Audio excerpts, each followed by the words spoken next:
history footprint. Isn't MSC in Riyadh this year? As in Saudi Arabia? Yes. Why are we trekking through the jungle? MSC started off in the tropics before it started to take over the world. Yes. Oh, guys! This symbol, it matches the QB frequency. I think we're getting close. You guys hear that? The format is calling me. I can feel it in my gut. Not your guts. You just skipped breakfast. Guys, look. 8 different warriors, all from distant lands. One sacred path. Oh my, Japan is back. Oh, 8 teams drawn into 2 groups. GSL format with BO3 matches, but at the end, only 1 team advances. We have to find the next piece first, because then we get to write the story. Imagine it. LaFell's MSC 2025 Fury Pro Max Plus. Ain't that good? Yeah, I like the sound of that. It's okay. I got this. What's that? Great Scott! It's the group stage format! The MSC 2025 group stages is going to consist of 16 teams broken into 2 groups, each group balanced and regionally diverse. So all teams will be drawn into 2 seeds, and teams from the same region can't be drawn into the same group. Groups will then play a BO3 double elimination. Teams with a 2-0 record and teams that survive with a 2-1 record will then advance. 8 teams will then fight for the ultimate glory. Is this still a group stage or a group elim stage? Well, it's kind of both. It's the best of both worlds! Maybe we're intentionally lost.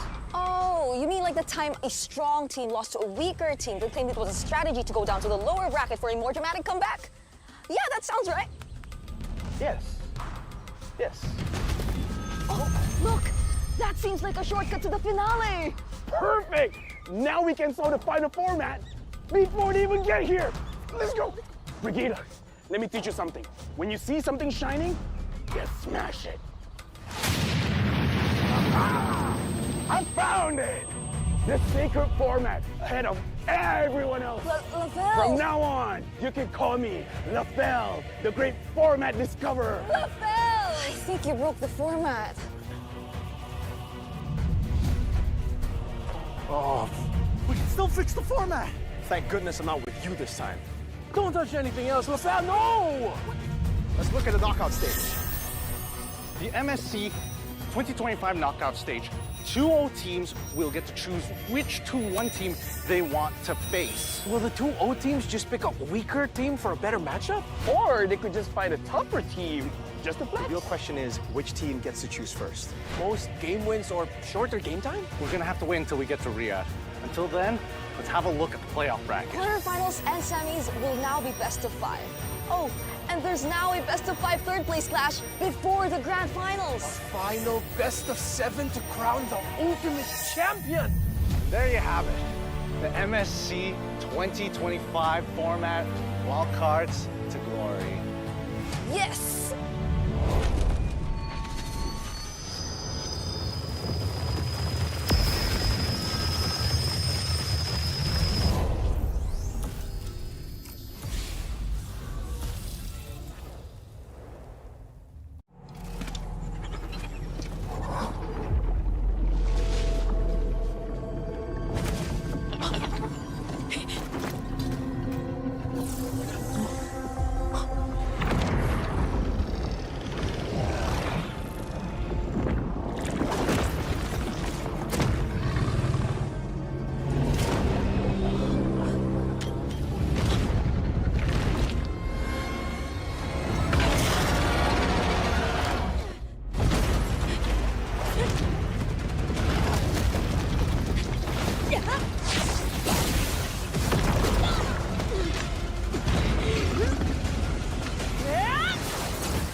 Hello everyone! The new lane pre-selection system is almost here, so join us for a quick overview. When players enter a lobby for the first time, they'll be presented with the new lane pre-selection interface. In our efforts to improve matchmaking, players' choice of lanes will be restricted to their pre-selects, which will be displayed during the pick and ban phase. Players that do not play their assigned lanes during the match will be penalized. During our testing of the system, we saw a significant reduction in team composition issues, resulting in a better overall game experience. But our work is just beginning. We're committed to elevating the player experience, so please stay tuned.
Guys, just trust me, okay?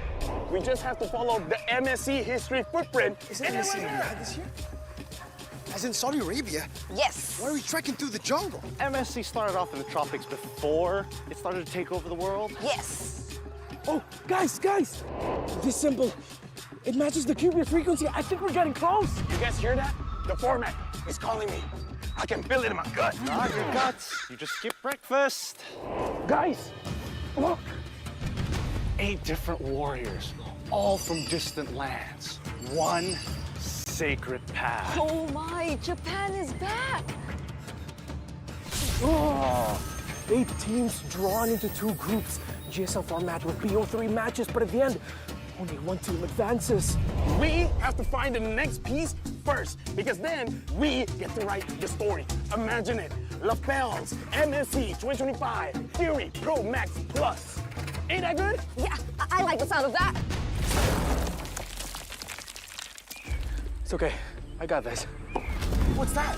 Great Scott! It's the group stage format! The MSC 2025 group stages is going to consist of 16 teams broken into 2 groups, each group balanced and regionally diverse. So all teams will be drawn into 2 seeds, and teams from the same region can't be drawn into the same group. Groups will then play a BO3 double elimination. Teams with a 2-0 record and teams that survive with a 2-1 record will then advance. 8 teams will then fight for the ultimate glory. Is this still a group stage or a group elim stage? Well, it's kind of both. It's the best. Hey guys, welcome to Mobile Legends Nigeria Challengers League there. But it's been a really fantastic event so far, so good for 3 weeks so far. And now we are in the climax of it all. 7th Heaven God versus Astral esports. Sorry for the pause anyways.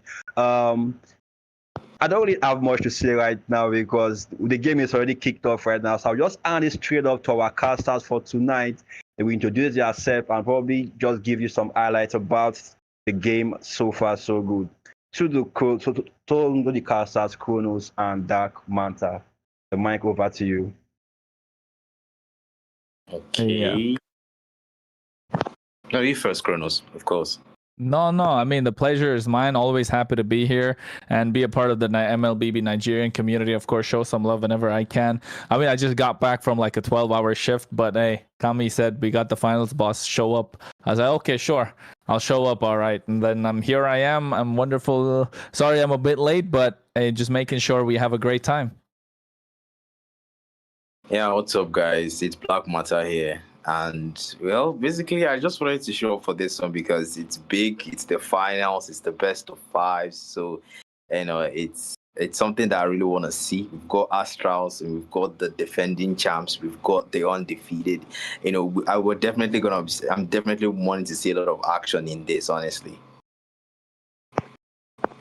Yup, but we want to see a lot of action indeed. So it's a best of five. You heard it, ladies and gentlemen. Let's take a look at the draft before we get in. Of course, so we have the Xborg on one side, along with the Kimi, Hylos, Lapu Lapu, and a Sicilian.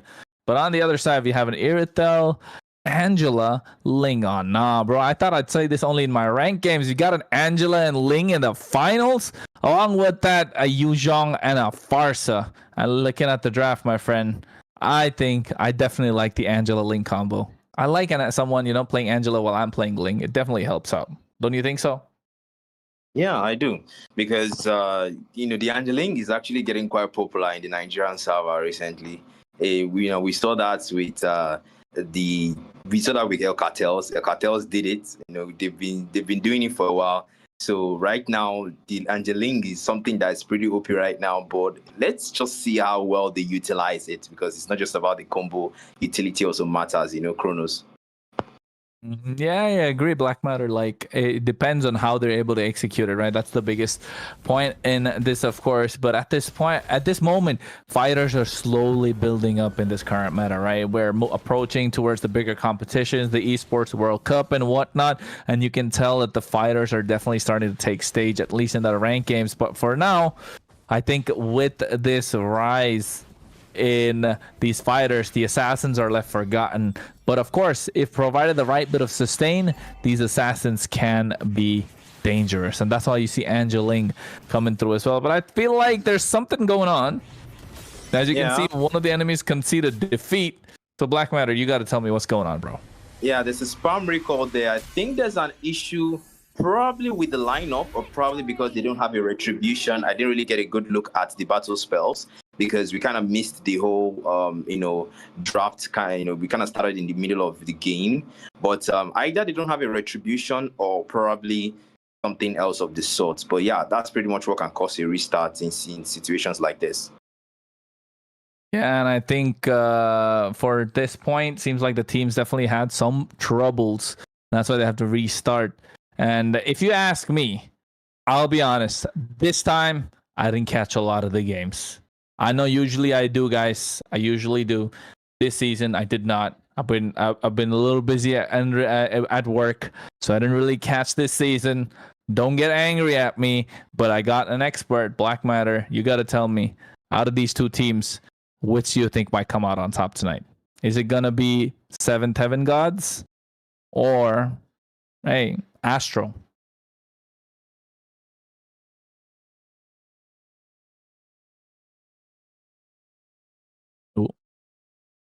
Black Matter, you here?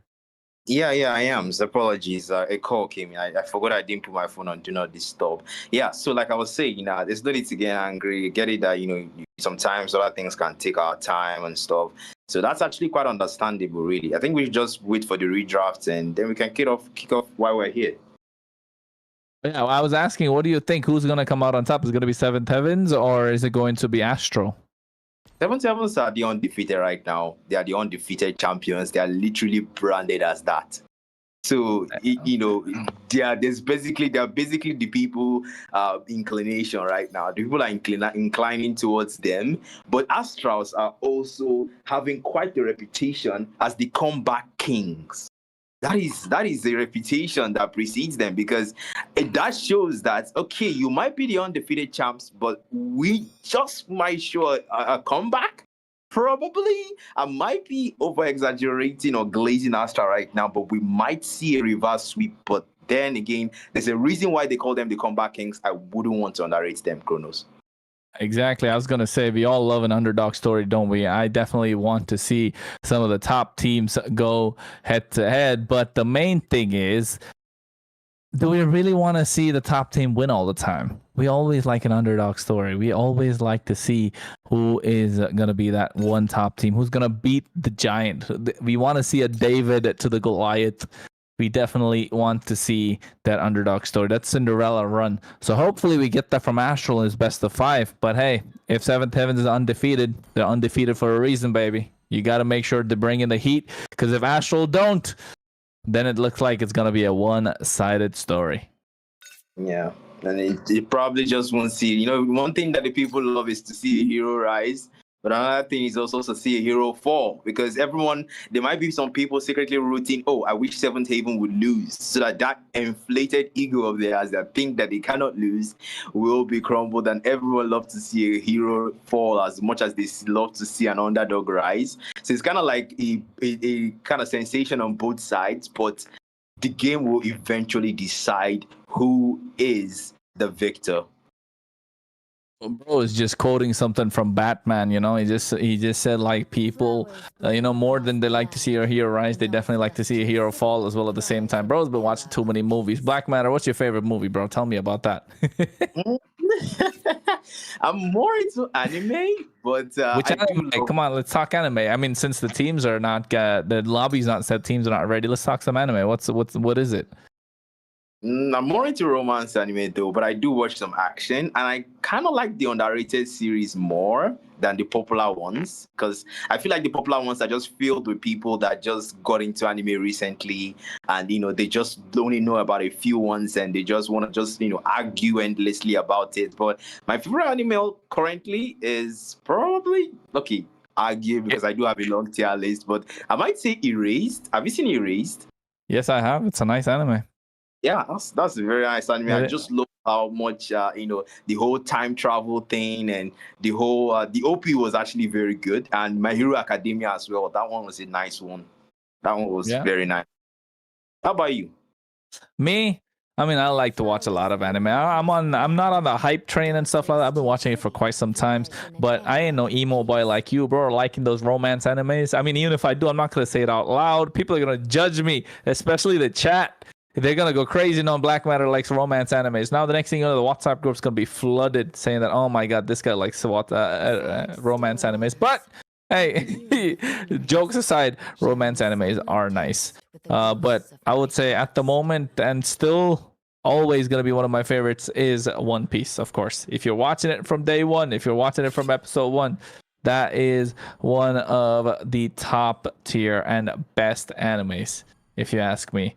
Well, another thing is we get to see that the players are getting ready to get into the lobby, and we get the big tournament lobby indeed, with 10 bands worthy of a grand final.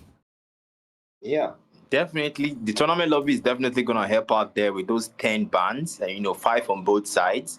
You know, we don't, because usually in Nigeria, how we do it is we normally do something called a lobby ban, where you ban in 2 in the lobby and then 3 in game. And that's kind of how we kind of maneuver the whole 10 ban thing being impossible without the tournament lobby. But the fact that we have that now, that's a great plus. Thank you, by the way, Kronos.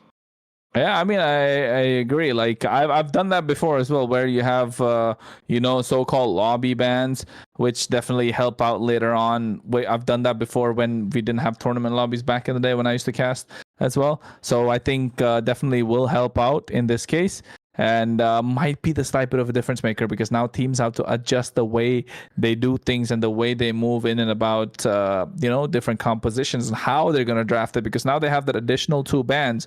So how are they really going to, you know, manipulate in and around the draft? That's going to be an important factor, if you ask me. But apart from that, I feel like these teams better watch out and better be ready.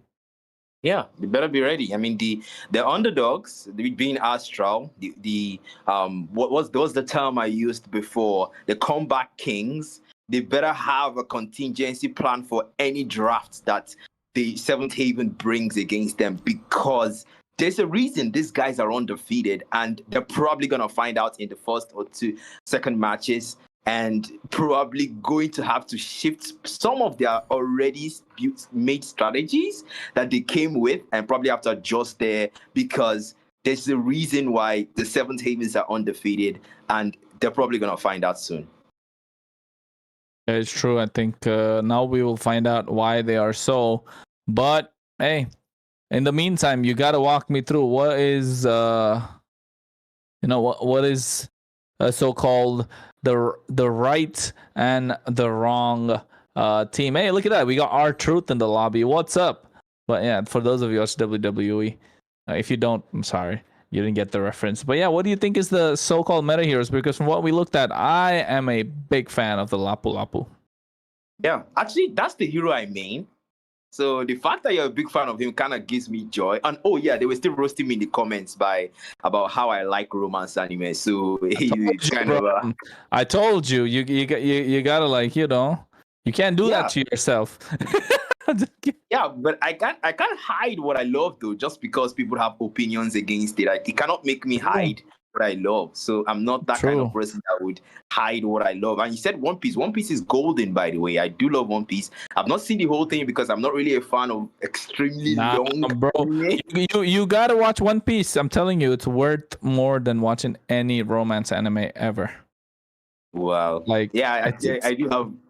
Yeah, I do have a lot of people that keep saying, you gotta black, you gotta watch One Piece, Luffy this, Gear 5. Remember this whole hype that Gear 5 created, with the whole one Luffy being the sun god Nika, and the whole thing was just spreading like an infection, like the solo leveling thing, you all spread it. And I personally haven't gotten to that point. But I had to actually watch like some cutscenes just to see what the whole thing was about. Oh, we're back into the drafts, Chronos. We probably need to get back into the game.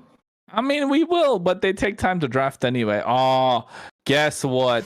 They screwed up, didn't they? They could have put the 10 ban, but they still went on with the 3 for now. So I don't know if this will be changed, if there'll be a restart or not. Or maybe they would have just gone in the game for this for now. Since the draft was already done.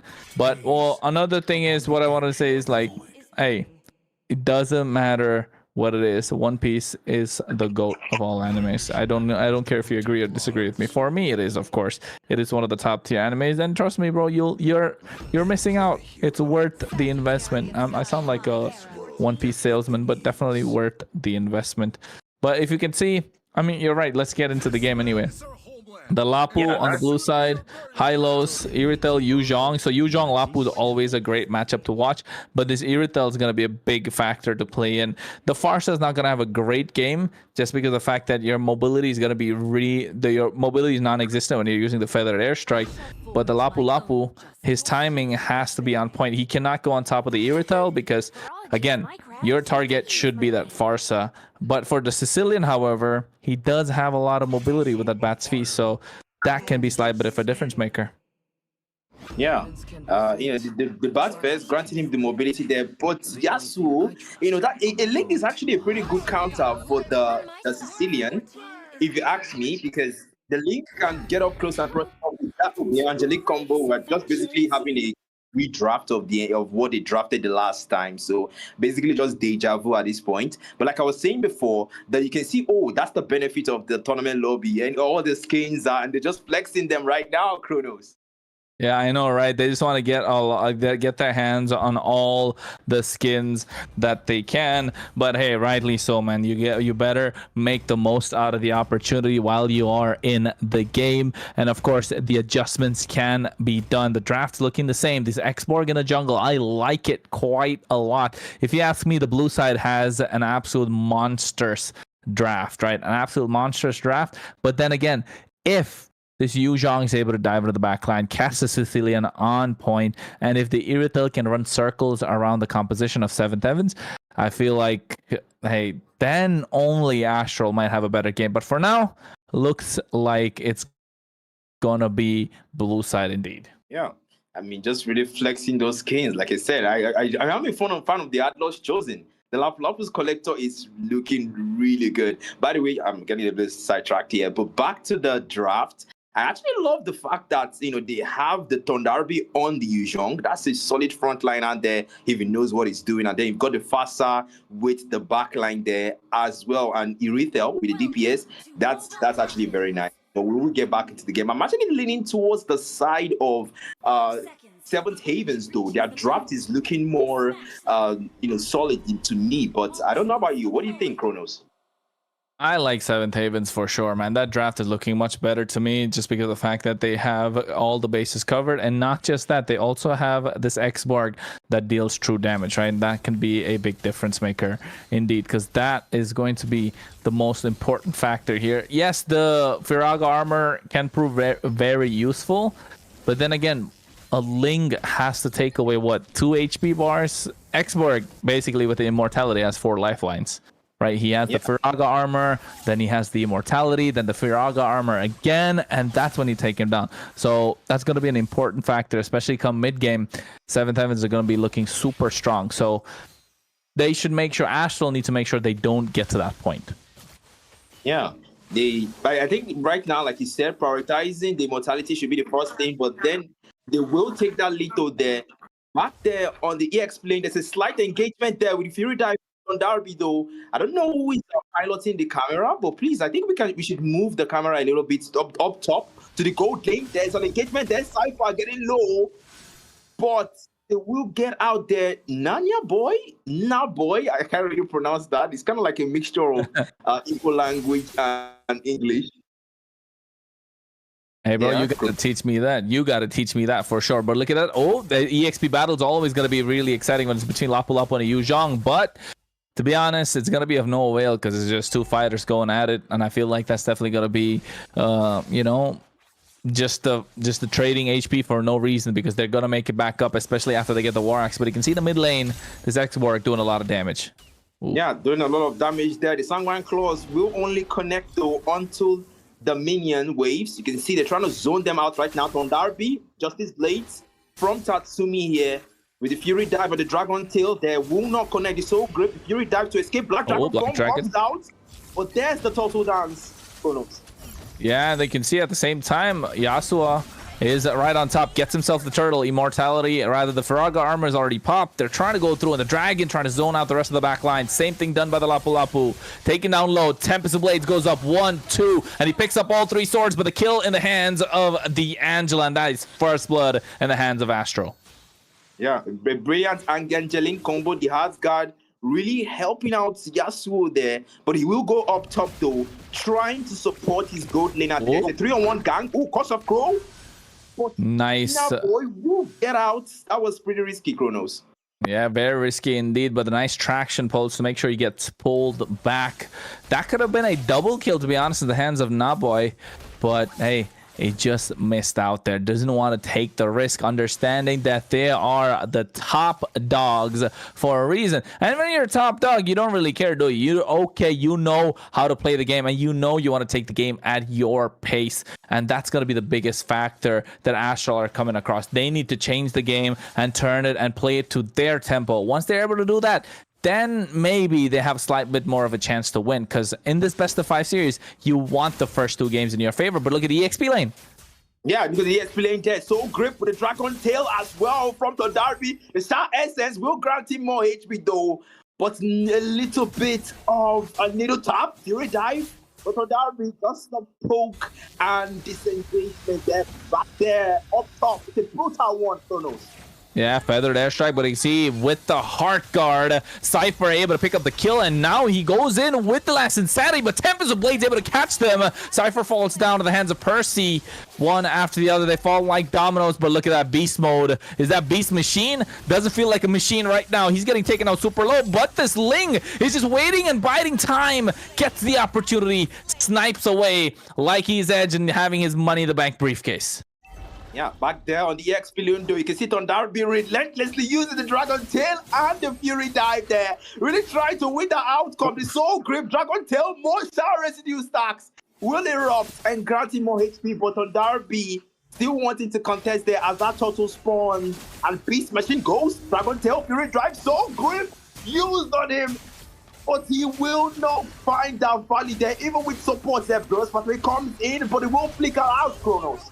Yeah, you can see, man, he tried with the bravest fighter, doing so much damage, able to sustain so much in the lane, along with the glorious pathway. But now you can see the Tempest Blades goes up along with the hard guard, and Tatsumi's gonna be the one that they're looking for. But there comes the feathered airstrike. Percy makes his way as well, has the last insanity, doesn't want to pop it just yet, understanding that Link could always come in and pick up the pieces, turns his attention into a bigger objective, and that's gonna be the turtle. While Cypher is there, biding time, making sure he gets that for himself as well.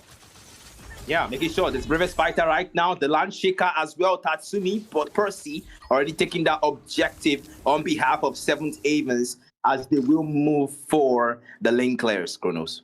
You know what the Lapu Lapu's doing, man? Tatsumi's just telling everybody, get out of my way. Because that's what Lapu Lapu says, right? If I'm not wrong. That's what he's telling the rest. Just get out of his way because you are not able to take him down whatsoever. It took them so long. RB, even though he's not behind in gold, not behind in terms of EXP, just cannot kill this Lapu Lapu. And to be honest, I wish I could take a look at the itemization just to see what he's building. Because he definitely has that War Axe at this point. And yes, he does. Maybe building towards a Brute Force Breastplate or even a Dominance Ice.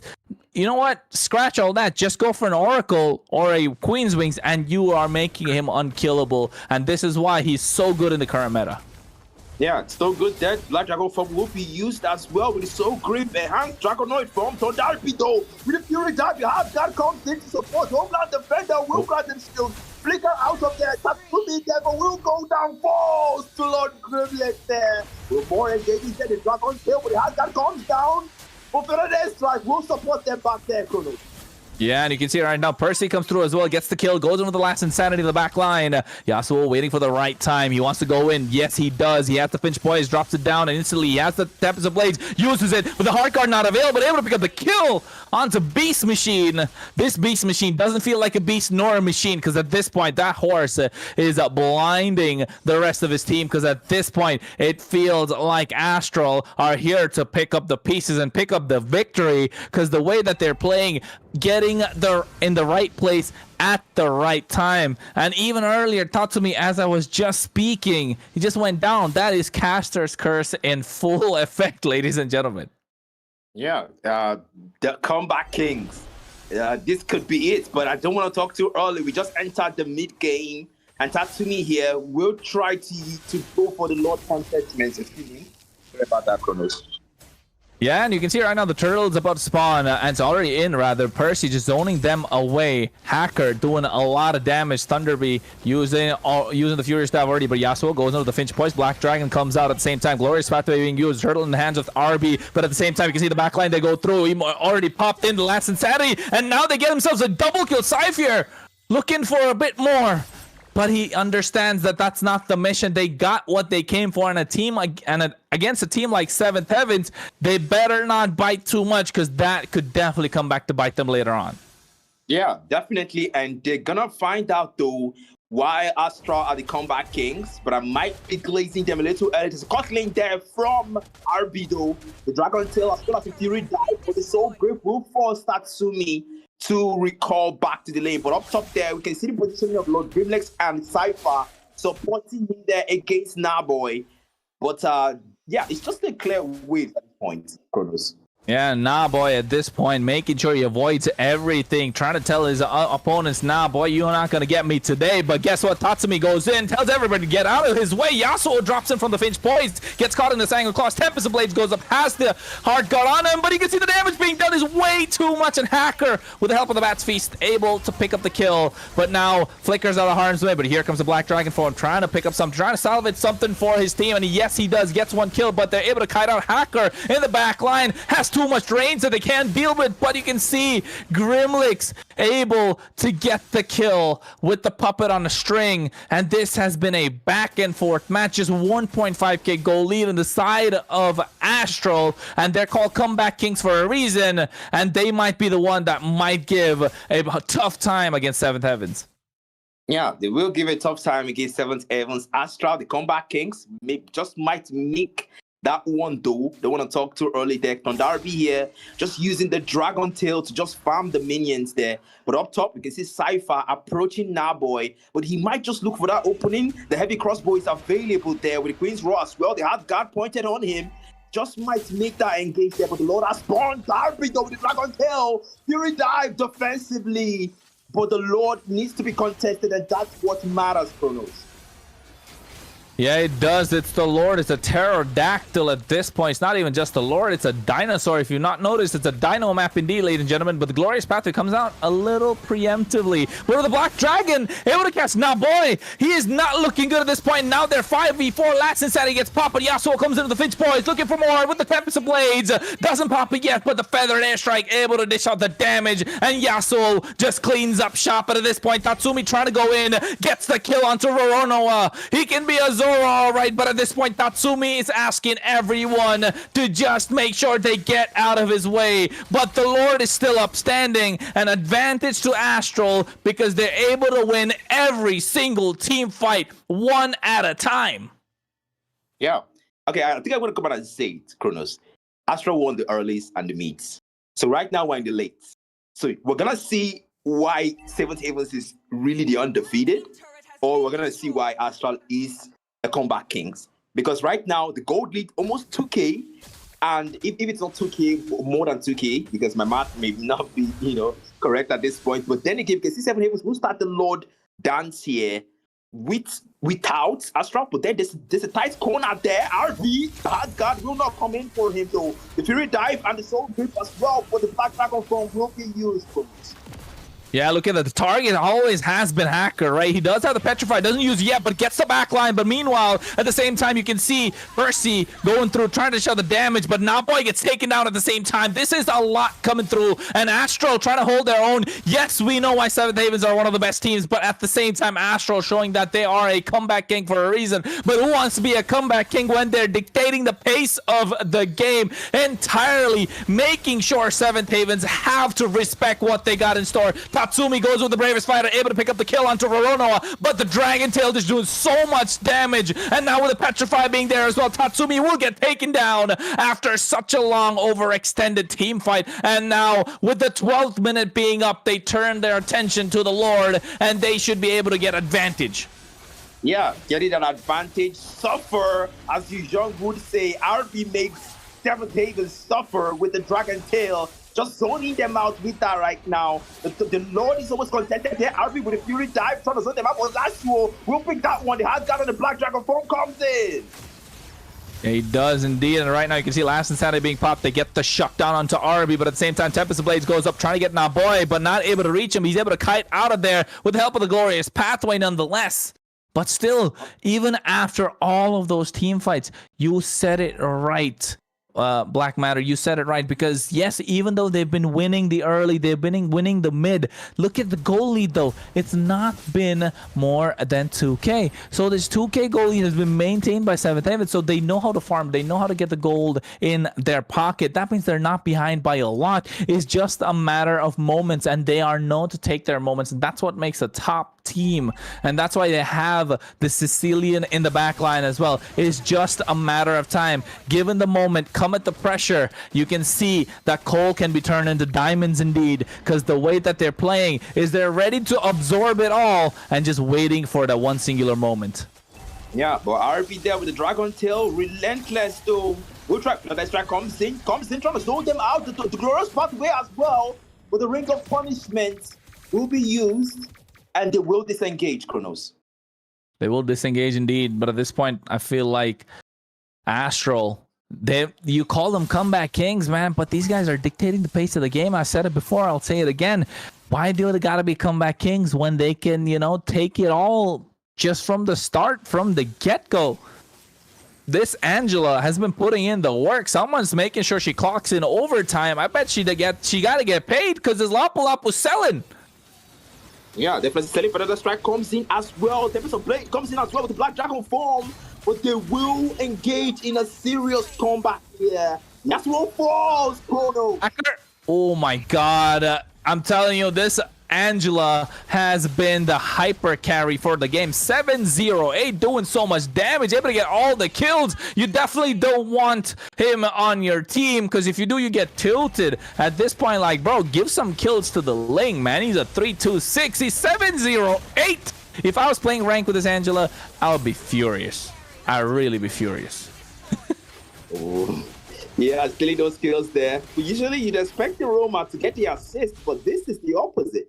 This is just him just stealing the kills here and just making the jungler the Roma, because how does Link have 6 assists and 3 kills? Having more assists than kills as a jungler is pretty comical for me, Kronos. I mean, forget about that. Look at the Farsa, 12 assists, no kills, bro. Like if I was the Farsa, I would be pissed. I'd be like, stop stealing my kills. I want the gold in my pocket. I want the kills. I want to be the MVP. But at this point, if you look at it, Laura Grimlake says like, hey, doesn't matter. You know, I can be a global Angela. I'm just gonna be an e-boy or e-girl at this point and just make sure I get all the kills, because that's what he's doing. He's not securing the kills. He's stealing them outright. But at this point, they get their attention on the Lord. This is the second Lord that's up for grabs. They already got the first one. Should make this easy as well. But look at the Petrify. Yeah, a 2-man Petrify there with a soul grip on the Fury dive. But RB not willing to follow that one through or commit. The glorious path we use defensively as both teams will disengage. Yasuo rotates up top. Yeah, but at the same time now, at the top side, you can see they get the hard guard. Tatsumi trying to 1v3 the situation. Will he be able to? This is what I was talking about. The Irithel will be able to run circles around the rest of them. And this is what I spoke about in the draft earlier as well. Now the Tempest of Blaze has been dropped down, and they did it twice. They got the kill, and RB just zoning away the rest of the team, able to survive thanks to the Shah residue. The Lord is going to be marching down the top side with 30 seconds to spawn. This might be difficult for Seventh Havens to defend. Yeah, it might be difficult. The Comeback Kings might be making a statement tonight. They might be saying that, look, I know you're the undefeated, but hey, taste the defeat. But I just might be speaking so soon. The gold league difference has spiked, though. Now it's 5K gold league. Close to 5K. Another strike comes in. Now point falls to Renoir, Kronos. Yeah, not looking good. They take away the inhibitor on the top side. The Black Dragon is unleashed. They have a dinosaur and a tiger on the loose, and now they're going to get killed one after another. Cypher able to survive. No, he doesn't. Legendary in the hands of Angela once again, but you can see he goes with the Fear Star with a Petrify combo, able to get the kill with a Shard Residue, but the base crystal is going to be the target as Astral. You call them Comeback Kings, but they want to dictate the pace of this finals. Take game number 1 of this best of 5.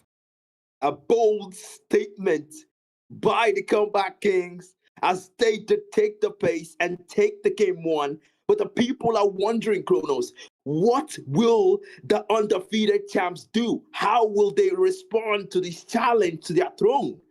Hey, you gotta ban out that Angela, man. This guy's been playing Angela to the max. Look at that build as well. Doesn't have anti-heal until the very end, and Veronoa able to dish out so much damage. And to be honest, I thought Tatsumi would pull off a great game.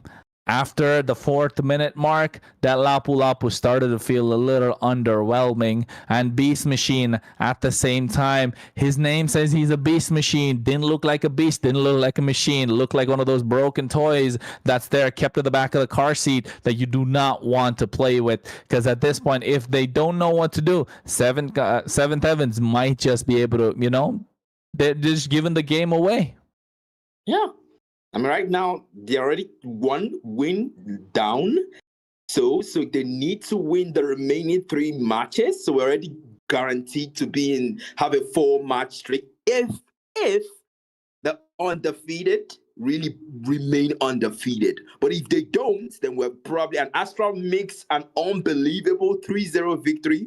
Oh my goodness, that is definitely going to be the talk of the town for time and moment in the Nigerian server. Man, I think at this point the Nigerian server definitely has a lot to show for us. And right now, the game 1 being done, I think we can't really wait for game number 2, can we? Let's just move on. Let's see what these players got, because I think they're going to switch up the sides. And at this time, we get to see everything from the draft phase and see why they're drafting so and how they got to that point. Yeah, can we just give a little comment to RB there? I mean, those Dragon Tails and the Shah Residue was just giving him so much regen with that Blood Wings and the Oracle as well as the Heart Guard. There was just too much. And then I don't really know why the only person with the only 2 people with the anti-heal was the Dominus Eyes on the Hylos and the Lapu. But it seems like that anti-heal patch, the adjustment on healing heights from that patch was really something that Abby intended to take advantage of, and this Angela as well, Kronos. Yeah, I agree, and that Dragon Tail definitely there. And I've said it best before. This is a meta for fighters because the sustain is going to be really good. It is a sustain meta, folks. The Ling is not supposed to work here, but with the help of the Angela, able to sustain in lane, able to sustain a lot. This is why the Ling was able to succeed. It is a sustain meta. Make sure you get the extra bit of heals. That will definitely help you out. But for now, that was game number 1. And I feel like we might be heading soon into game number 2. And once we get the queue, we should head straight in there and get ready for the draft phase. Because Black Matter, I'm telling you, man, I am excited to see the next one. Yeah, hopefully they actually do get the 5 ban on both sides. This time around, they don't make the same mistake they made the last time, because I think both teams would really want to make the most of that. So organizers, please make sure you choose the right number of bans for the players so that they don't get 3 when they get into the draft phase. Oh, yeah, they did get it right. Yeah, they did. This time we're going to see 10 bans come out indeed, ladies and gentlemen. And now we might see how this strategy will come about, because Astral on the blue side, we got Seventh Heavens on the red. Make sure you put in the chat, what do you think is going to be the MVP for this one? And not just that, who do you want to see come out on top and who you're rooting for? If not who, at least, you know, hey, just put in Black Matter, man. Hashtag Black Matter. He's been doing such a great job of casting as well. So make sure you give him and show him all your love and support. And of course, don't forget, you can't do Nigerian MLBB without Kami. You know, he's called Kami for a reason, bro. He's a god, of course. So big shout out to Kami as well. So let's get into it. Yeah, definitely. Big shout out to Kami. It's also one of the persons that brought me here tonight. And I appreciate the compliments, Kronos. And you can see them take down that link. I mean, 7 Havens. Okay, admitting that the link is a problem. Not the Angela, but let's see. The ban phase isn't completed yet. They just might take out that Angela. They just might take down the Yuzhong as well, because you have to say RB really was a problem for their front lines and their back lines with the Dragon Tails, the Fury Dives, and the Black Dragon forms. Those were really problematic for Seventh Haven. So let's see how they respond with their remaining bans, Kronos. If you ask me at this point, the Xbox got to be is something that needs to be taken out, because that is definitely a big problem. But over here, are they gonna ban out the Angela? I don't think the Ling was a problem, right? The Ling definitely was not a problem. This Angela was wreaking havoc in the Land of Dawn, and now the Ling being taken off the table. The Carmilla definitely gonna be a target ban. The Hayabusa's off the table. You have the Uranus that's up. I haven't seen that come out a lot, but at this point I feel like Lapu Lapu Yuzhong for definitely to be contested. Along with that, the Irithel was such a power pick, and you know what, just throw that completely off the table. Just pick up a first pick Angela and you might see wonders happen on your own. But at the same time, with the meta picks, Baxia still up for grabs. Yeah, Baxia's still up for grabs. I mean, the Baxia mark is a pretty good anti-heal, so in case Seventh Haven want to pick that up, but Zane goes for the Lycan King there with the Roger. Wow, that's a new one. And then the Gato will be picked as well. What do you think about this, Kronos? The Roger is great, man. In the jungle, this is one hero that is super powerful. If you ask me, the Roger just destroys and shreds whatever comes in their way. But I like the Irithel being picked up. A lot of mobility on the table. This Gato Kacha can do well, but at the same time, it needs to have the perfect partner, right? They get the AoE, they have the damage at the moment, but on the other side, they're looking to shred them down. These are tank killers. The Lilia, along with the Roger, this is some early game dominance, especially level 2. If it's a lethal wanderer fight, Astral have to win it. If they don't, I don't see why they're not. But look at Arby. He gets himself that Yuzhong once again. Yeah, it's definitely going to be the Cussing Touch versus the Steel Bones, because Beast Machine probably going to go for the EXP lane, because they didn't really do so great in the roam lane the last time. But we're going to see some region for region. And what's the word? Aura for aura? Kronos? He's farming some aura at this point, bro. RB, he's looking to make sure he uses this Black Dragon to the utmost limit. And if you ask me, bro, just lock in the Lapu Lapu once again, Tatsumi. You gotta give him a battle. You gotta fight in and make sure you can put up a fight. But oh, they go for the Sun. Yeah, the Sun, the Simian God. The Simian God. That is a very nice one, Kronos. Yeah, and I think the Simeon God at this point, you know what? I don't think he's the greatest hero currently, because he's definitely not gonna have a good time against this dragon. Well, the dragon is gonna have to worry about the doppelgangers though. So with the Simeon God, it's not one versus one. How does he put it? It's one versus I'm everywhere. Yeah. Well, I mean, like, you know what, bro? I'm just gonna let that let that go. But you can see they take out the Angela, take out the Granger, the Lapu Lapu's taken off the table as well. If you ask me, man, so far Astral is winning the shot. I mean, they gotta take out the Lapu Lapu. Let's be honest, they gotta respect that pick still. Okay, definitely. But Tatsumi wasn't the one that locked the Lapu. I just even realized that. I just realized that it wasn't actually him. It was someone else. So Tatsumi is still available to pick. So yeah, that was actually a very tactical move there from Astral, but then again, the Shadow of Dread, Phobius. Wow, that is a very brilliant pick. If he does go for it though, Kronos. Phobius is a really good pick, but then again, against the Lilia, I'm not really sure it's the greatest one, but can sustain enough for the Irithel to do damage from behind, and they really need a burst heavy mage, or at least a mage that has sort of a DPS in the form of a Kimmy, and I feel like the Kimmy can do a lot of damage. And to be honest, I don't know why they're not picking the Kimmy, because the Kimmy would have been a great fit there, but they get their hands on a Kaja, looking to get the Divine Judgment on this Raja when he tries to dive in. Yeah, definitely gonna be careful there with those like compounds, says Zane. You really don't want to get into a situation where Nabo is gonna want to burst you down. So you gotta be careful there. But let's see how they will respond though. Astral, the bans are done. So Cypher, the marksman, is gonna have to go for something that could potentially get him not that far away though, but something that's gonna get him away from Tatsumi, because the flicker Divine Judgment is real, and that phobia is something that exists, and Naboy could follow up on that. So yeah, what do you think about that, Kronos? I think at this point, I feel like the Moskov is definitely a good shout. The Matilda, oh my god, this is a Astral are cooking, bro. I don't understand why they're not the top team. I'm not taking away anything from Seventh Havens, but that is a solid draft. Yeah, a very solid draft there. They are Beast Walker, the Spear of Misery, very good one to repel Tatsumi whenever he comes too close. That's what I love about the Moskov. The Spear of Misery is a great skill. It helps you push away while giving yourself some distance as well. So that's something that he can really utilize. But Haka here, the Odette, I really don't know how the Odette can work, because the Fury Dive can be a great counter against that ultimate from RB. So that's something that she really needs to think through. Haka needs to think through. But we'll switch over to the Kimi though, Kronos. Yeah, I think the Kimmy does do a lot of wonders. Yeah, I like the Kimmy over here. It does it does help out with the fact that you have a lot of DPS coming in the magic form as well as physical damage.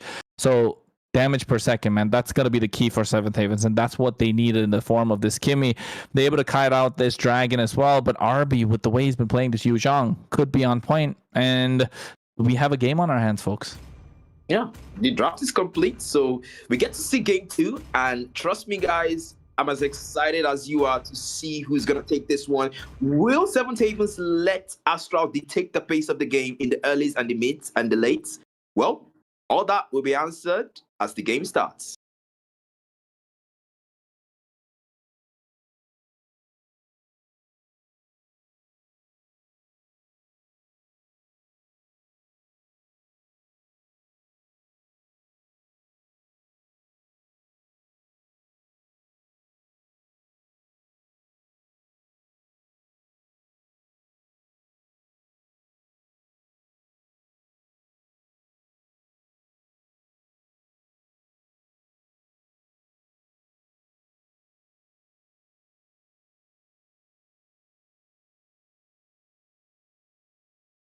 If we can get that, that would be really amazing. We really need to see the screen in a much zoomed view. But back there on Grimnex will support his jungler though with the farming. Same place, same thing on the opposite side. Seventh Havens as well. Because it's Cypher against Naboy. I want to see how this one turns out. Erythea with a lot of mobility there, and Moskov with some decent amount of CC. But yeah, a 1v1. How do you think that's going to turn out, Kronos? Yeah, I feel like at this point, this 1v1s are gonna be super important in this game, and it'll come down to that indefinitely because the laning phase is gonna be really crucial. But I'm not sure why they put Tatsumi on the Kaja. So the Kaja is gonna be the EXP lane rather than the roam position, and I feel like he's might be having some technical issues. But if the team has a request for a pause, we can't really give it because at this point, feels like the team Astral are looking strong indeed. They're able to farm up really well. Their rotation around the map within the first minute has been great. Able to secure the Lethal Wanderer as well. And the Roger, along with his Matilda, looking to go full dive on the opposition. Yeah, definitely. Or there's the shockwave, but then Cypher finds the Spear of Misery. That's a great Spear of Misery. But the Shadow Energy from Roronwa will not be enough to take out Beast Machine as they will disengage, Kronos. They will disengage indeed at this point. I feel like this is going to be super important because this Moskov needs to farm up, but you can see this being God. Percy is able to make his way. Hackers on the bot side as well. They're looking to catch Cypher on Harm's Way, but oh, here he goes with the Doppelgangers.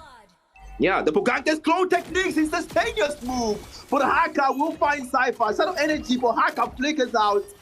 They will not engage any further. The turtle has spawned and the fight needs to be there, Kronos. First blood indeed in the favor of Seventh Heavens, and at this point I feel like Astral, oh, there might be another one.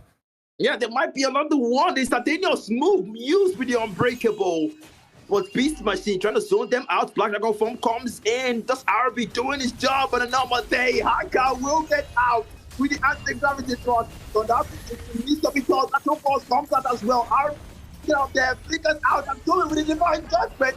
That's the phobia. Finds that one there. So now it goes down. The total dance is still on. The turtle dance is definitely still on, but you can see at the same time, Seventh Haven showing why they're one of the top teams. Not one of the top teams, the top team indeed. I've said it before, if they're a top dog, they dictate the pace of the game themselves. It just maybe first game was a little bit early jitters, not knowing what to do, got taken or caught off guard, and now maybe they're looking to take this entire game and this entire series by storm. And you can see Astral, even though they have such an early aggressive draft, they're not able to play the aggressive style that they should be. Yeah, definitely not able to. There's a 3-4-1 gank here. Could not 4-for-1. Make that 4. Zane will rendezvous with his teammates here. Now, boy, just might walk into that one though. Zane already signaling. Oh, that's the ancestral guidance. They want to try for a Paisa here, but Zane, they just waiting for Cypher to make the move. Cypher not willing to use the Abyss Walker to close the distance, though. Zane will try to farm in the jungle up top, but Beast Machine with the AOG misses Cypher there. The Abyss Walker comes through for him. Right now, they're just looking for the perfect moment, Kronos. And they're looking for the perfect moment indeed, but you can see the Black Dragon already baited out, trying to get it on Harm's Way. Tatsumi's going to get caught out. Seems like he's going to go down. No mana being present there with the shot. Residue able to do a lot. Oh my god, gets caught out in the stun. Hacker able to buy enough time to make sure Tatsumi gets out of Harm's Way. Meanwhile, on the bot side, Black Matter. Yeah, you can see a move. Yeah, definitely. Instantaneous move, but they will disengage, Kronos. Yeah, they will disengage indeed at this point. And with 30 seconds for the turtle to be spawned, you can see the Roger Zane hasn't got the Windtalker yet. Once he gets himself that Windtalker, he's going to start hurting, and he's going to start hurting quite a lot. But at this point, you can see that they're already behind 1k in gold. Will that be a big difference maker? It's not supposed to be a lot, but in less than 5 minutes into the game, 1,000 is a lot of gold. Yeah, it is a lot of gold. But back there on the EX plane, there's a gank coming up here. Percy and Kaka don't really know what they're up to there, but if Fury dive and the Dragon Tail there, there's an engagement. But down top there, exactly equals. That was Zane will try to get out there. Yes, Spear of Destruction hits as well, but at the same time, you can see with the instantaneous move, he's trying to go in onto Gimlix. But Gimlix able to get out, but here with the Lycan form, he wants to jump in. Zane goes in for the human this time. Percy able to start the turtle, but oh, you can see Arby gets the kill on Tatsumi. Yeah, gets the kill there. Dragon Tail though onto Beast Machine, but a little too harmless there. They will start the total dance, but the Black Dragon form comes in. He goes in indeed, but they're able to get the turtle. Cypher able to pick it up for himself. But now with the Lycan form, Zane trying to go in, trying to dish out the damage. But you can see Beast Machine just being a complete tank. Pops the Vengeance, making sure that they can't come through. And now slowly turning the tide as the goal lead has been evened up. Yeah. And they will disengage though. Lord Grimlex back to the gold lane. And Cypher as well needs to clear the lanes there. You can see Narboy just might walk into this one. Lord Grimlex waiting for that moment. Narboy, but Lord Grimlex just giving vision here. Nothing too special, nothing too dangerous, not unnecessary to make risky moves. There's a quiz raw, but the Unbreakable will miss from Beast Machine. Yeah, Beast Machine was able to do something, but there, Naboy actually going for the Gold Crab at that point. You know, he auto-attacked the Gold Crab, but you can see the aggressiveness coming out, but the instantaneous move there on Grimlex at the right point, but at the same time, you can see AOG trying to create the separation, and the sprint from Bruno helping him survive, because that was a good instantaneous move along after the black shoes, so that Lilia was a sitting duck, but just had the shoes fast enough to get out of harm's way. Yeah, get out of harm's way indeed, but this looks like they're still not done though. Closing one clothing, Percy looking for a move here, but the turtle will spawn soon, so that's not something you want to gamble too much. You really don't want to die to this, as they really need you out there. But the Ancestral Guidance comes in from Lord Grimlex. It's simultaneous move, but the Dragon Tail will get that clone out, as there's the Divine Judgment, Chronos. Yeah, the Divine Judgment was really good, but at the same time, not able to follow up. But you can see right now, Cypher trying to do something, but actually gets a kill onto Zane. And at this point, they're not looking good with the Petrify on the back line. Naboy able to survive with the slightest bit of HP. AOG should be able to catch two, but Ronon is the only one to get caught out. Tatsumi trying to show the damage, but with the help of the Guiding Wind, he makes it out of harm's way. The turtle is up. Everyone is down. Two down from the side of Astral, and looks like Seventh Havens are able to pick up the pieces. And so far, there has been a lot of fights, but look at the kill score, Black Matter. It's only 4-1. Yeah, instantaneous move onto Lord Grimlex, not willing to let that one go. The close techniques is available. The close will go though. It will forfeit that one. That tier 1 on the mid lane goes down. The objective has been taken back up top. You see Cypher there with the SOD, a Peace Walker as well. Instead of miss, will push back Kaja. But Haka there on the mid lane just trying to farm and play the lanes. And Naboy will take the tier 1 on the gold lead for us. Yeah, I think at this point, it's looking like it's going to be something different. But here's Zane able to use the Lycan form, trying to get the clear and get out of harm's way. The Guiding Wind to make sure Grimlex is able to zone out the rest of the members from Seventh Heavens. But at this point, it's been a back and forth fight. But the kill score, man, I'm telling you, this is a make it or break it game. I feel like whoever takes this game might take the entire series, because both these teams are playing very well and very well calculated at this point. Yeah, very well calculated indeed. You can see Cypher now against Tatsumi though. There's a swap of the lanes here. But up top there's Cypher. There's a gank cooking up. You can see Zane. Zane with the open fire. AOG comes in, but Ondari will find the tier 1 back down there. Ondari falls to Naboy though. But they will disengage. The shock wave, the shadow energy from Noah is dealing so much damage. But then Zane there with the open fire, Hunter steps there, but like he goes like a farm to the front end. We'll find Beast Machine. He goes down. Zane. Yeah, able to get that double kill, able to dive in at the right time. But look at Percy, though, along with the Hacker. They're hacking away at the turret. That's going to be the important thing that they need to keep their eye on. The eye on the prize, and that's going to be the base crystal. You get there by taking away these turret structures. If you don't have a turret structure, that means your base is going to be much more exposed compared to your counterpart. But here you can see Traction Pulse pulls them back, and Lord Grimlex just gets melted down by two marksmen coming in from the other side. Yeah, coming in from the other side. RB though, looking for that chance to use the Furious Dive, but it's not the Divine Judgment. Furious Dive defensively. AOG will come in late, just a second late. But RB seeing that move a second ago. That's the thing with the AOG. That delay. If that wasn't there, I think RB would have been caught in that one. Chronos. Yeah, I think at this point it's looking really difficult for the side of Astral to defend this. because they have the Lord marching down the bot side, right? This dinosaur could be the end of the game if played right, because there is no Holy Shield on the bot side. There is no tier 2 turrets, and they're moving slowly. The Moskov has not yet hit its power spike. RB cannot really sustain the damage that they're outputting. Both the marksmen, they have a double marksman lineup, and they also have a divine judgment that can just catch somebody off guard with the flicker as well. Yeah, the Lord will approach though. That's the strike from the Lord, but there's the divine judgment there. More stuns, more chills. We can see that this AOG will come in, but the big council there. Cypher will fall to that boy. But that's it. The minions are gone. They cannot push anymore. The bloodthirsty house comes in from saying that Tatsumi will fall. But that's it.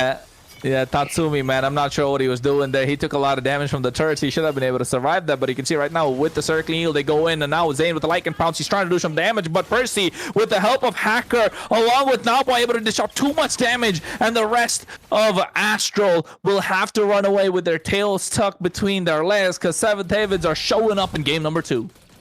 Yeah, they are showing up, detecting the pace. They just might be giving Astral taste of their medicine there, but RB with the soul grip, the like compound stops and Tandem Falls finds RB there. But they will disengage. The numbers advantage to Seventh Havens. Not a wise engagement right now for Astrals.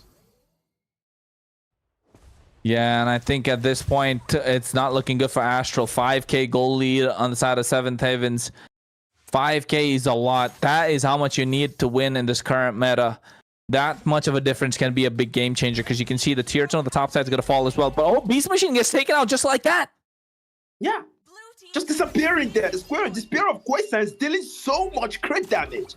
And Cypher right now just want to take advantage of that. And Tatsumi here, just trying to poke here. Looking for the target for the Divine Judgment.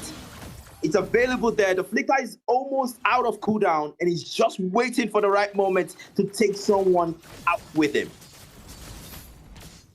Yeah, at this point, it's not looking good. It needs to be said and done. The way that these games are being played, very well calculated. This game number 2 has been really expensive for the side of Astral. They had a really aggressive early lineup, and they're relying on the Moscow for the late game. But at this point, the early game did not go well, and the late game looks to be bleak.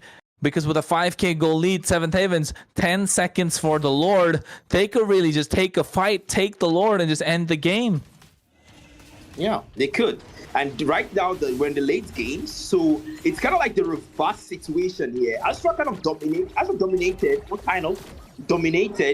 the Ellis and the Miss are dictated the pace, because it's Cypher up top with the Spear of Quasar is just pushing relentlessly here. But he will recall that's a dangerous one. Is going to get visited by Percy if it doesn't, and Beast Machine. But down there, they're just trying to clear the lanes. Astral will count the waves and make sure it is in their support.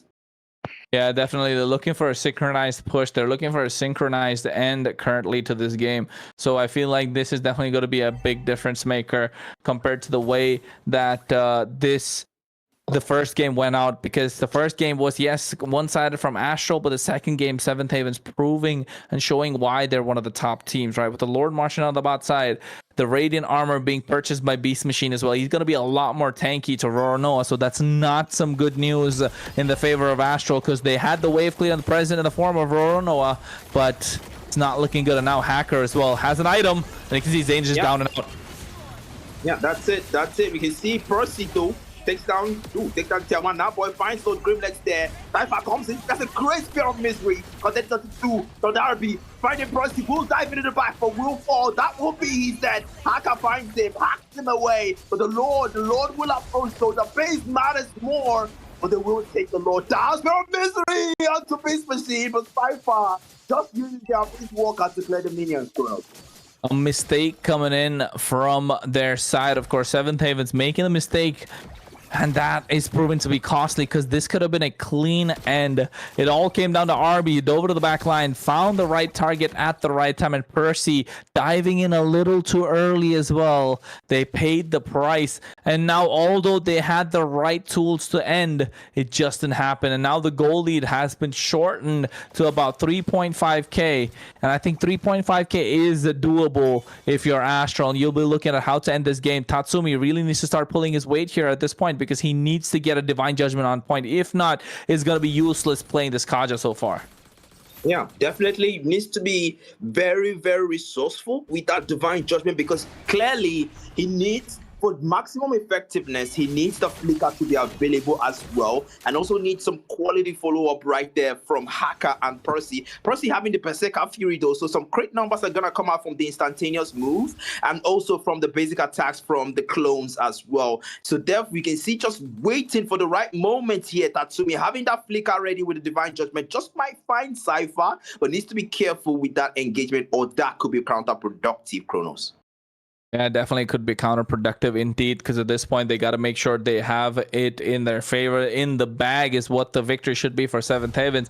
They have a 4k goal lead at this point, and I think that's going to be a big difference maker indeed. The Lord is up and they need to secure this one, or rather, if you're Astral, you need to be looking to fight this one out, because the Moskov definitely has the build, he definitely has the items to now start dishing out the damage. But Tatsumi, again, he needs to find the right target. Oh my god, the Lord has already melted down. That was really quick.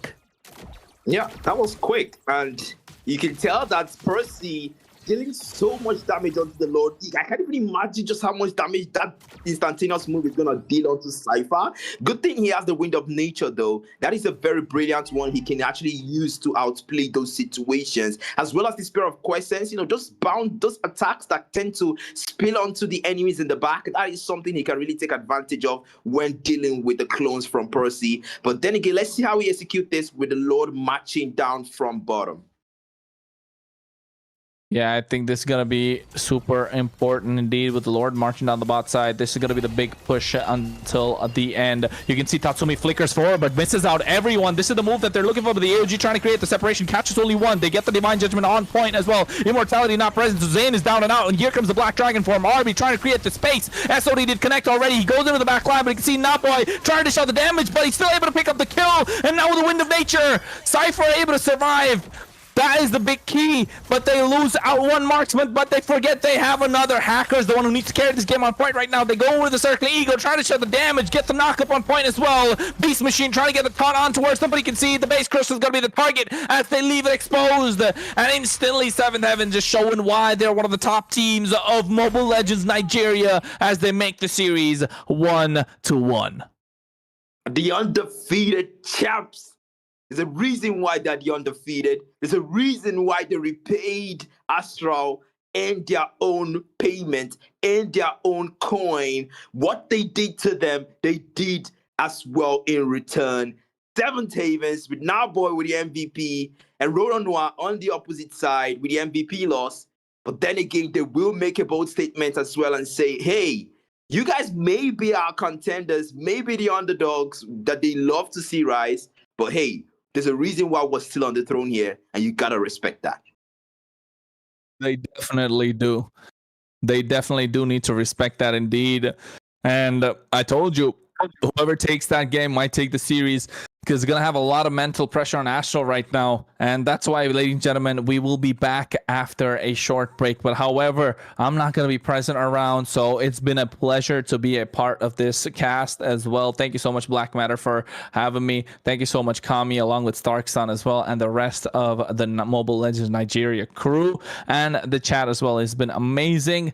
Hopefully, the match continues in a absolutely stellar fashion. But until next time, folks, this is Kronos out. So make sure you stay and watch until the end of the stream, because by God, this has been a series to watch.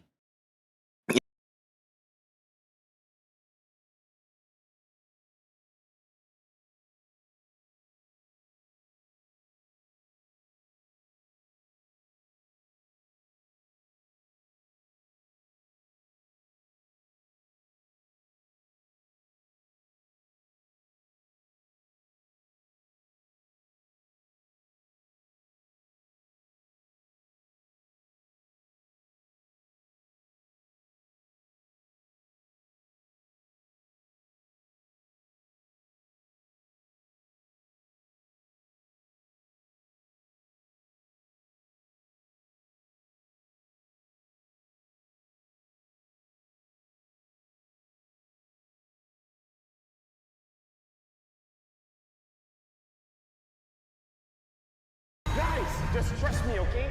We just have to follow the MSC history footprint. Is MSC bad this year? As in Saudi Arabia? Yes. Why are we trekking through the jungle? MSC started off in the tropics before it started to take over the world. Yes. Oh, guys! This symbol, it matches the QB frequency. I think we're getting close. You guys hear that? The format is calling me. I can feel it in my gut. Not your guts. You just skipped breakfast. Guys, look. 8 different warriors, all from distant lands. One sacred path. Oh my, Japan is back. Oh, 8 teams drawn into 2 groups. GSL format with BO3 matches, but at the end, only 1 team advances. We have to find the next piece first, because then we get to write the story. Imagine it. Lapels, MSC 2025, Fury Pro Max Plus. Ain't that good? Yeah, I like the sound of that. It's okay. I got this. What's that? Great Scott! It's the group stage format! The MSC 2025 group stages is going to consist of 16 teams broken into 2 groups, each group balanced and regionally diverse. So all teams will be drawn into 2 seeds, and teams from the same region can't be drawn into the same group. Groups will then play a BO3 double elimination. Teams with a 2-0 record and teams that survive with a 2-1 record will then advance. 8 teams will then fight for the ultimate glory. Is this still a group stage or a group elim stage? Well, it's kind of both. It's the best of both worlds! Maybe we're intentionally lost. Oh, you mean like the time a strong team lost to a weaker team? They claimed it was a strategy to go down to the lower bracket for a more dramatic comeback? Yeah, that sounds right. Yes. Oh, look! That seems like a shortcut to the finale! Perfect! Now we can solidify the format before they even get here. Let's go. Brigida, let me teach you something. Wait.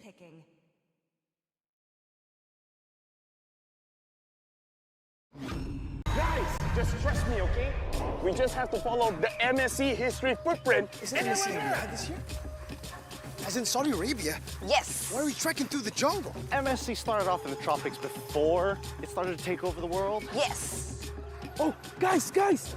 This symbol, it matches the QB frequency. I think we're getting close. You guys hear that? The format is calling me. I can feel it in my gut. Not your guts. You just skipped breakfast. Guys, look. 8 different warriors, all from distant lands. One sacred path. Oh my, Japan is back. Oh, 8 teams drawn into 2 groups. GSL format with BO3 matches, but at the end, only 1 team advances. We have to find the next piece first, because then we get to write the story. Imagine it. Lapels, MSC 2025, Fury Pro Max Plus.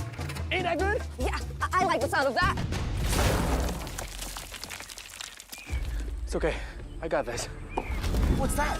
Great Scott! It's the group stage format! The MSC 2025 group stages is going to consist of 16 teams broken into 2 groups, each group balanced and regionally diverse. So all teams will be drawn into 2 seeds, and teams from the same region can't be drawn into the same group. Groups will then play a BO3 double elimination. Teams with a 2-0 record and teams that survive with a 2-1 record will then advance. 8 teams will then fight for the ultimate glory. Is this still a group stage or a group elim?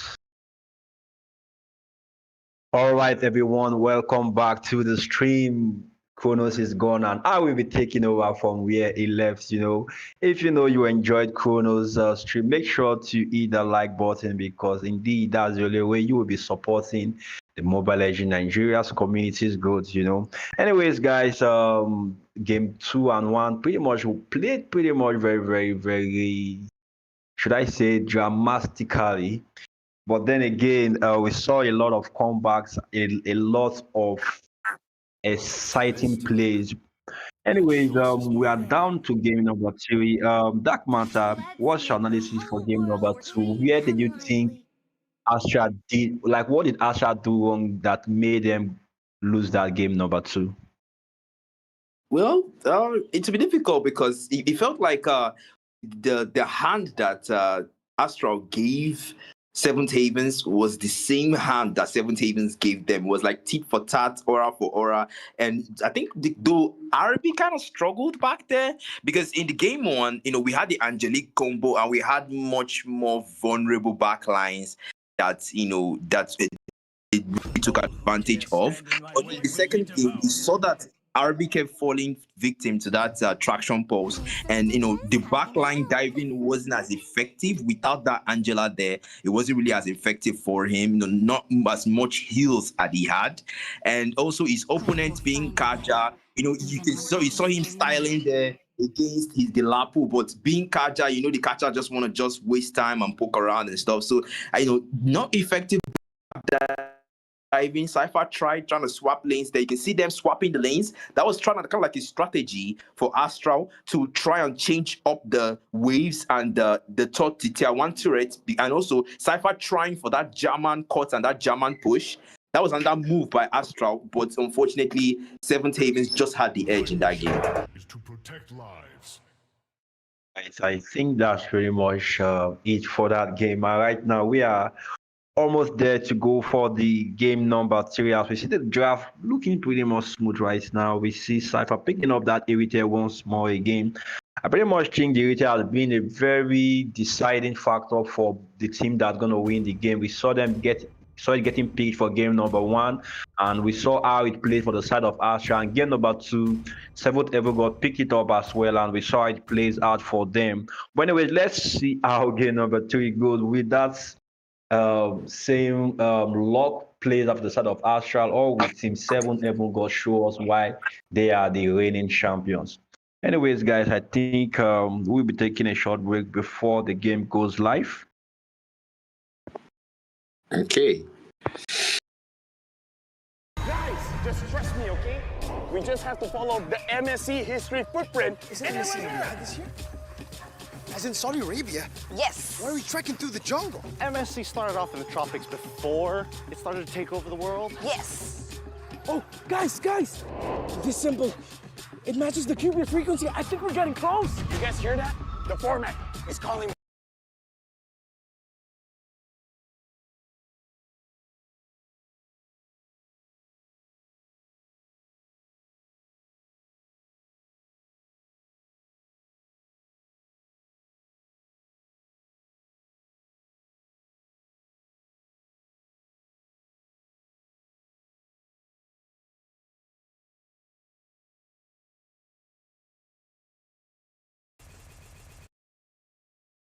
All right, guys, welcome back to the stream, and we are live in the land of dawn as we see Team Astral is starting up that red buff pick.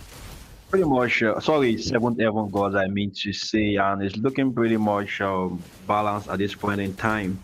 But then again, Dark Matter, who do you think we get this game number 3? Looking at the draft so far from both sides.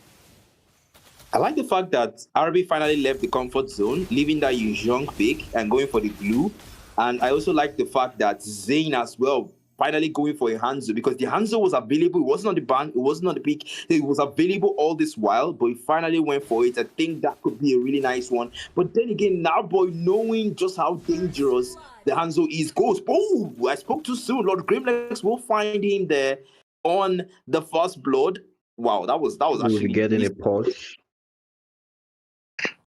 Yeah, the pause comes in right now. So back to our analysis, just let's just leave that first blood aside, Team 7 Evan Goal was the one. Yeah, they took the first death, and I think it's gonna maybe tips the goal a bit toward the side of Astra, But then again, back to our analysis. Tell us more about the draft and who do you think will have the game? I think you were on that Anzo pick already before we went in for that fight. Yeah, I mean, Zayn used the Roger on the second game, and you can see that kind of struggled against the CCs and stuff. But now him going for the Hanzo, you can tell that he just want to target those squishies and just dive into the back line. And you can now, boy, going with the Melissa, the go away from the Melissa is a very good counter against the Hanekage, and also but I think the person that's gonna feel the brunt of Hanekage here is the Vexana for Astrals. But I really hope they have a contingency plan against this Hanzo pick, because if they're not careful, this Hanzo can really be a problem in the early games. So, anyways, Percy has been, should I say, he has been consistent with that S-board pick, picking up it throughout the whole tournament, right from the quarterfinal stage and even in the final. We see Singh picking up that S-board twice in a row right now. And even though the game number one didn't go well for them, I am hoping, and I'm hoping that game number two goes well for him regardless, because that S-Bug has really been a thorn in the flesh for a lot of players that have faced it. But then again, like you said before, the Hanzo pick will pretty much be devastating for the side of 7th Heaven God, because that backline dive is gonna be a lot more, because that glue will be there to scatter a lot of structures and formation for the side of Team 7th Heaven Gods. Anyways, we are back live in the land of Dawn right now, and the map is pretty much looking shit at this point in time. Hopefully, the Melissa is back into the game. Hopefully, see Nanboy pretty much back. I think he's back. Yeah, it's back there. You Matter. see Nanboy though. Oh, that's what I was saying. The Hanekage Pinnacle Ninja will be taken out though, but loses that mobility there. Zayn trying to get away, but yes, the model's not willing to get enough range though, but he will go down. Beast Machine to Cypher there. The turtle has spawned and the dance will start, Kami. Yeah, indeed. That was a bit nasty for the side of Team 7th Heaven God. That every time we pick up the kill onto Nanboy there, Cypher on that irrita. I told you before, Dark Matter, that this irrita is a problem. You just have to take her out, to be honest, because even though I was so draft, like my first ban will always be that irrita ban, Anyway, the turtle was off cam, but we see getting taken by Team Astral as the fight still goes on the top lane. Dark Matter, over to you. Yeah, there's a slap, the pass as well. There's the grab. But RB though, Baka will go down. Zay finds Percy there with a Pinnacle Ninja. But that's it. They will disengage, Kami. Right. Yeah, indeed. They did disengage. But one thing I love about these Astral drafts is that they pretty much have everything in check. If you want to talk about the Valentina, she's there to copy out the ultimate from the S-Bug and even the Camilla as well. I think those are two viable odds for her to copy, But then again, I think Nanboy is AFK once more again. But then again, his teammates are not requesting for that pause. So I wonder what they are doing. Yeah, I do want that as well, though. You can see the RB on the mid lane, just using that slap, the bomber special. But RB finding Haka there on the mid lane. This Uranus starts to rotating down bottom the Transcendent Ward. Ooh, gonna use the concentration, but taking so much damage. The Deadly Grass will not save him, though. Tatsumi gets pulled by the Crab Trap and will fall there. Not willing to escape, not able to escape. The Pinnacle Ninja from Zayn assisting as well, as they will disengage, Kami. You can see, Nanboy back up. I think that's a control there, because I think he's having a bad network there, Kami. All right, I think Nanboy is back in the land of Dawn. I don't really know, but I think he's back. Yeah, I think he's back once more again. And Team Astral, you look at the gold lead right now. Astral is pretty much leading by a mile, and that irritated pick up the kill once more onto Beast Machine. Yeah, bringing that one there. Zayn will take the turtle though. As Percy, the Faraga ammo is available. The mid lane is where it's at. The Ghost Blast and the Eternal Guard clearing the mid lane waves. But the Astral knows that right now what matters is that turtle that's about, not about to spawn, just being taken though. And Uranus on the top lane gets ganked by Noir. It's just a poke, a bit of an aggression there. But Beast Machine will rotate up top to support his EXP lane. Cypher as well against already Pinnacle Ninja coming in from Nanboy will use the go away. Baited, a successful bait from Zayn. as the slap comes in from RB. They will try there for the Pines strategy. Down for you can see it's not a lot of grip legs. It's not about memory, but the coach will complete as well. Grab that fight, slam as well. So now he gets dying in the Jonathan comes down there. But they will not find any value yet to the turret right now. They will disengage. That's a harmless one. Numbers advantage to Astral though, but they will not find anyone even at that. Right, the goal list right now is not looking nice for the side of Team 7 Heaven God, as Astral is pretty much right now on a sitting comfortable at a 6k gold lead at just 5 minutes into the game. And I think major cause of this is probably because of that AFK from Nanboy there. But anyway, we see a mid lane fight right now. That blows for the port by the Ilos once more again. A fight bruising. Dark Matter, what do you think? Yeah, it's going off, but there's the ironic extra. So then what will get the Uranus out, but unfortunately, Cypher finds him with a heavy cross, but then gets another guard not through airport. But that's it. The group, and that comes in. Red trees, Tatsumi, but cause of blood comes out as well. But the Faraga armor will save Percy from that engagement from Zane as the total has spawned, and the red tree battle will begin, Cam.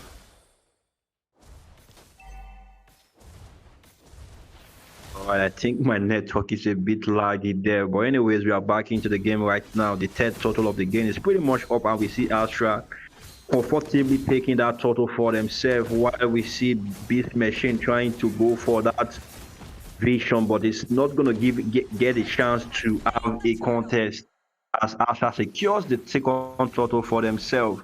And one thing that, like I said before, I do wish that Xbox gets more show, but then again, Astral are showing us why they are indeed the top of the food chain right now, and the combat god at the fight goes in. Ladies and gentlemen, over to you now. Black Manta. Goes down. Ooh, last insanity comes in. Percy doing his work for a run 1-5-3 with Beast Machine as well. But Percy trying to defend the tower. So Pinnacle Ninja comes out. Zane always let him go. Kenjutsu, the forbidden Jutsu. Zane will find Percy.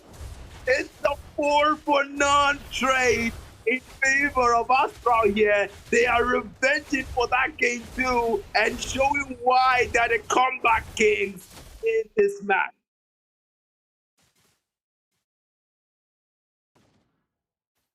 Well, I think we lost Dark Manta there, but regardless, we are back into the game. We see okay, he's back. Yeah, are you back, brother? All right. Yeah, I am. Yeah, network just messed with me there. All right, true. It's affecting me as well. But then again, Astral are pretty much having the mojo at this point in time. The goal is already sitting towards 10k at this point in time. The side of Team Astral esports, they are taking every farm literally for the side of 7 Heaven Gods. It's not looking really nice for Team 7 Heaven Gods, to be honest, because they really. And I think that late game is pretty much lucky as well. They only have that Nanboy to pretty much give them a bit of damage for the late game, but regardless, aside from that, I think Team Astral pretty much has the late game as well secured for themselves. Yeah, I mean, what's with the nasty pattern? Ooh, Pinnacle Ninja comes in from Zane, but he will retreat though. That's not worth it. So, like, what's with the nasty pattern? I mean, the first game started with Astral dominating the entire three parts of the game, the early, the mid, late. Second game started out as 7 Heaven Gods dominating as well. And now Astral are just dominating. It's just a back and forth at this point. That's why both of them are the contending champions. Right? At the fight, both at that part, what do you think right now? Yeah, Glorious Pathway comes out there. Brunwa will find Beast Machine though. The Ring of Punishment comes in Cypher as well. The heavy crossbow has been used by him. The Lord is taken already though. The minion waves are against Astral, but no turrets lost yet. A harmless one at that. They will invade the jungle. Cypher gets the blue. But you can see the positioning of Zane here, just clearing the lanes with a Kinjutsu, Pinnacle Ninja there. The Lord will approach for 4 Astrals. This might be the push they need for that mid lane turret that's standing. They might get that push, they might get that win, but they really need to make it a steady one, and they need to make it snappy as well. Pinnacle Ninja comes in. but he will retreat as well. But then you can see the kill lead, the gold lead right now. There's almost an 11k gold lead. Proceed, this first blast right there. Now Nick Edge as well. But that tier 1 will fall. Glorious Pathway comes in. Cospass connecting on to 3. The Eternal Guard as well. Because of blood comes out. Astral taking so much damage. Now boy shuts down Aurora Noah. Last Insanity comes out from Percy. He will retreat though. The Lord is prioritized. Zane comes in with a Pinnacle Ninja. But too much stuns. Zane doesn't find anyone. He will retreat back there as Astral is met with a successful defense from 7th Haven. All right, I think there was a bit of flaw there for the side of Team Astral. The coordination in that team fight wasn't really nice. Seeing they went in more synchronization there. But then again, nice job from several everybody as they were able to defend that Lord Wave push. Anyways, like I said before, it's getting beat to the late game right now. At the 12 minutes mark is about to clock. Team Astral are pretty much sitting comfortably at, should I say, almost, okay, that's 10k gold lead. That's pretty much interesting to see because it's very, very hard for the sort of teams able to come back from that right now. The fight bruised, ladies and gentlemen, that matter what Glorious Pathway comes in. There's the cost of blood as well. Now, but who fall to Aurora Noah though? It's still an early engagement. They're back there. Christmas guys to say. This Uranus don't be taking as much damage. You can see the backline being prioritized. Haka gets hacked away by Zane with a Pinnacle Ninja. The backline is being prioritized right now. Tatsumi is not doing so well on the Uranus because right now what matters is that backline, and just ignore the Uranus. Just go for that backline. Just go for Haka. Go for Naboy. Right now, both of them are not doing so well and just free food. But contrary to popular opinion, saying goes for Tatsumi there. But will disengage, Kami. All right, we see a showdown there by Percy onto Zane. Yeah, definitely. Thunder RB comes in. There's the models to check the bushes, though. Cypher getting a bit pressured here with the bloodbath from Beast Machine. He gets stunned. The Ring of Punishment drains HP as well. Stop. Yes, the drop. This is as well. Goes away, comes in as well. Cypher, you see the heavy cross button fighting here. But Richard will fall. Haga will fall to Cypher. Go away, comes in. But now, boy. Shut Cypher down in his track. Pass comes in as well. The bottom trying to connect it, but now, boy, will fall. The eyes on me is not enough for now, boy. But that's the last Insanity. Astral trying to find more value there. Bessie loses the Faraga armor, but the immortality comes through for him as Astral will prioritize the objective right now. Coming. Right, that was a very, very smooth plays coming up on the side of Team Astral Esports as they were able to utilize, even though their jungler was down, they were able to utilize the gold advantage and pretty much use it pretty much well and get themselves some few kills in there to delay time for Zane to recall to respawn back, I mean to say. And right now the Lord is about to get bossed down by the side of Team Astral. Yeah, I mean, not Grimlex there. Yeah, it's a contest, but not much because Beast Machine right now is the only one here. Tatsumi will come in to support him, but Zane hacks away at it. But then comes out with the Pinnacle Ninja, trying to find the value on Tatsumi here. But Anikage will be taken out. Zane will retreat. The Lord will approach, though. As right now, what they need to focus on is the waves and the lanes. And that's exactly what Astral is doing, Kami. Right, yeah, I think if you watch the map close, okay, they had one turret taken down for the side of Team Astral. I was thinking they literally have all turrets intact, you know. Then again, all tier 2 inhibitor, so all tier 2 turret, I mean to say, has been taken down by the side of Team Astral. So I think it's gonna be pretty much a free Lord push. If they are able to utilize it, maybe they could end this game as well. All right, I think my game is lagging. Sorry about that. The model's eyes on me comes in from Naboy, but Cypher with heavy crossbow trying to find the value there, but Wind of Nature preventing him. Because of God comes out from Beast Machine, but Cypher will take down the tier 1 there. Tatsumi getting stunned there. Ring of Punishment going down continuous slow. Consecration, not enough heals, but we'll be able to get him out though. Aston Darby pushes the top lane. There's a strong right there, Lord Grimness taking pressure. Then the fire stakes will pull him aside for the last infinity. Finds that value. Lord Grimness goes down. There's the ninja. Oh, now we'll find Beast Machine though. The mid lane is successfully defended. But the minion waves are betraying right now. Slam, the grab on Darby. Will clear that one there. The tier 1 of the inhibitor. Oh, that last insanity comes in as well. Proceed with the wings down ground. Outplayed. But Astrals are looking to take the game 3. They just might prioritize, but the minion waves are not available right now. Haka, the only one left for 7 tables. Got slap, grab, split. Comes in. So Darby will find that value.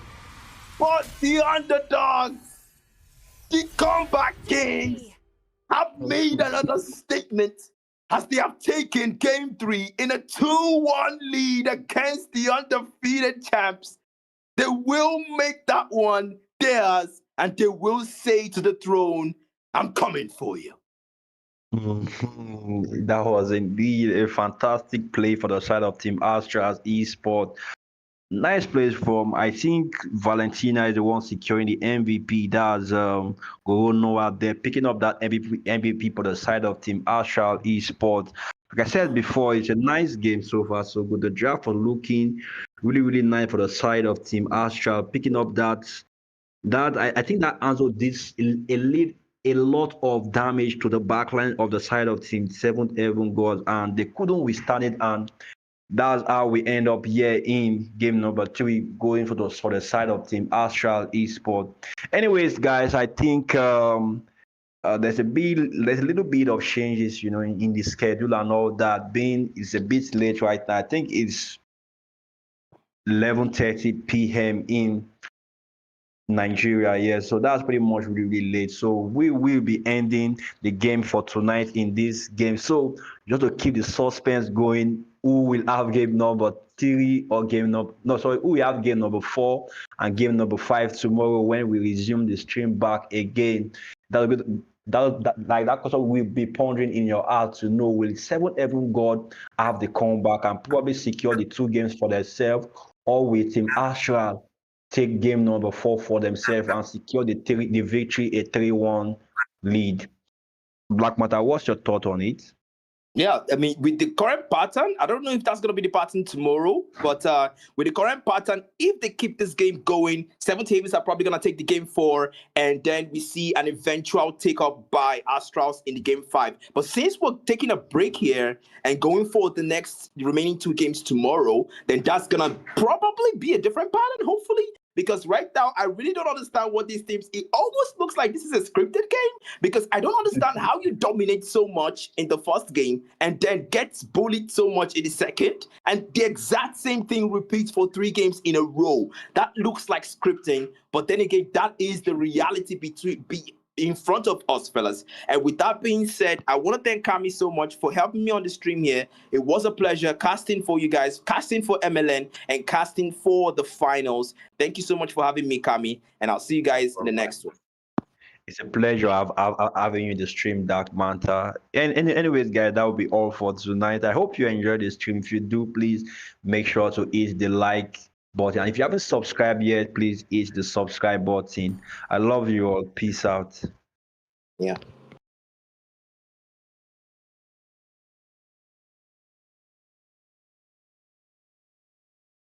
Guys, just trust me, okay?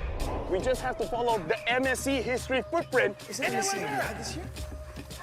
As in Saudi Arabia? Yes. Why are we trekking through the jungle? MSC started off in the tropics before it started to take over the world. Yes. Oh, guys! This symbol, it matches the QB frequency. I think we're getting close. You guys hear that? The format is calling me. I can feel it in my gut. Not your guts. You just skipped breakfast. Guys, look. 8 different warriors, all from distant lands.